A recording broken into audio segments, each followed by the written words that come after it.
Brought to you by TechnoSpark 20 series smartphones.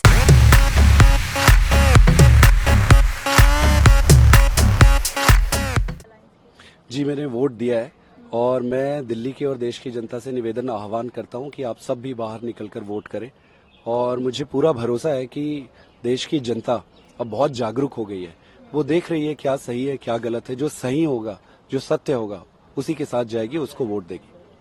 BJP भी लगातार vote की अपील कर रही है, तमाम नेता वोट के लिए पहुंच रहे हैं, 400 पार का लगातार नारा दे रहे हैं। देखिए, हर पॉलिटिकल पार्टी अपील करती है और 400 पार का जो ये नारा है, ये एक नारा है और नारा तो कोई कुछ भी लगा सकता है। इफेक्टिवली अगर आप देखेंगे कि पिछले 10 साल में जो इस सरकार ने काम किए, उस काम के आधार पर जनता रेट करेगी। जनता ये देखेगी कि भारतीय जनता पार्टी की सरकार ने क्या क्या अच्छे काम किए, क्या क्या बुरे काम किए। उन दोनों को देखकर ही वोट करेगी। बाकी जुमलों का तो कोई अंत नहीं है, जुमला तो कोई कुछ भी फेंक सकता है।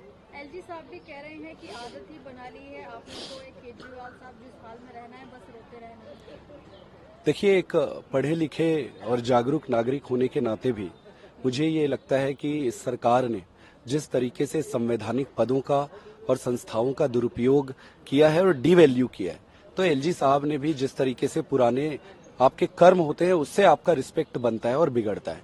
तो इस तरीके की बातें जो लिख रहे हैं, बातें कल क्या आई थी? बातें ये आई थी, एक खबर आई थी।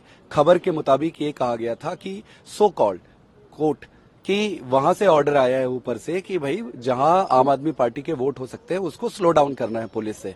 तो अगर ये गलत है तो आप उस पर फोकस करो ना, सारी चीजों को एग्जीक्यूट कराने में। आप ये फालतू के स्लोगन और फालतू की बातों पे क्यों पड़ रहे हो? और ये कोई नई बात नहीं है, आज से पहले कई बार ऐसा होता आ रहा है। ऐसी खबरें हम पढ़ते हैं कि जहां पर एक ऑपोजिशन विपक्ष की वोटिंग होती है, उसको अगर स्लो डाउन करना है तो कई हथकंडे अपनाए जाते हैं। ऐसी बातें आती है तो आपका ध्यान, आपका फोकस इसको एड्रेस करने पे होना चाहिए, ना कि इस तरीके की बयानबाजी पे। मुस्लिम कम्युनिटी के लोग भी वोट के लिए आ रहे हैं, जो महिलाएं वोट देने के लिए आती हैं खासतौर पर हिजाब या वो पहनकर, इस पर बीजेपी ने मांग की थी कि खासतौर पर सिक्योरिटी की जाए, पर्दा वुमेन्स की, इसको लेकर क्या कहेंगे? मुझे लगता है ये इलेक्शन कमीशन का मैटर है। इलेक्शन कमीशन को इस पे संज्ञान लेना चाहिए।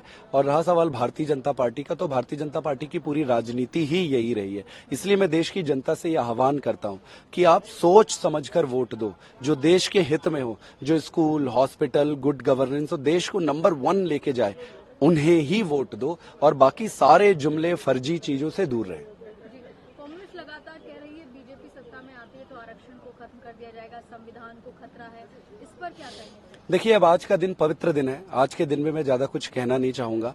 जनता सब कुछ देख रही है और जनता को सही और गलत का परख है, वो परख करेगी और जो सही होगा उसको वोट करेगी। कांग्रेस के साथ गठबंधन में है, कांग्रेस के बड़े नेता राहुल गांधी ने आज झाड़ू पर वोट दिया है, क्या कहेंगे?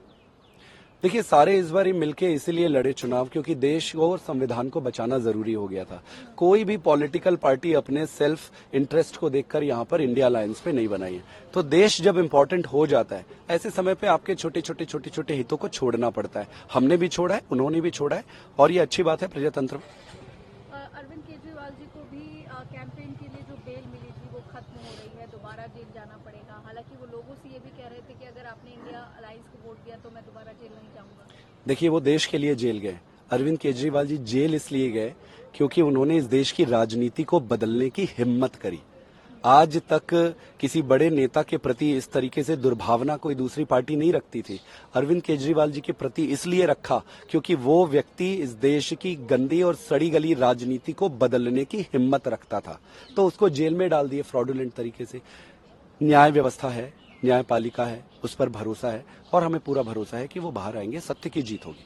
एक आखिरी सवाल, आप ही की पार्टी के नेता स्वाति मालीवाल ने भी आज वोट दिया है। उन्होंने एक खास बातचीत में ये भी कहा कि उनके साथ जो जो चीजें हुई, इस पर क्या कहेंगे? मैं भारतीय जनता पार्टी को कहूंगा कि कुछ अच्छे षड्यंत्र करो। ये रिपीटेटिव और बड़े छोटे और ओछे से षड्यंत्र लेकर कुछ नहीं होने वाला है। जनता ने अपना मन बना।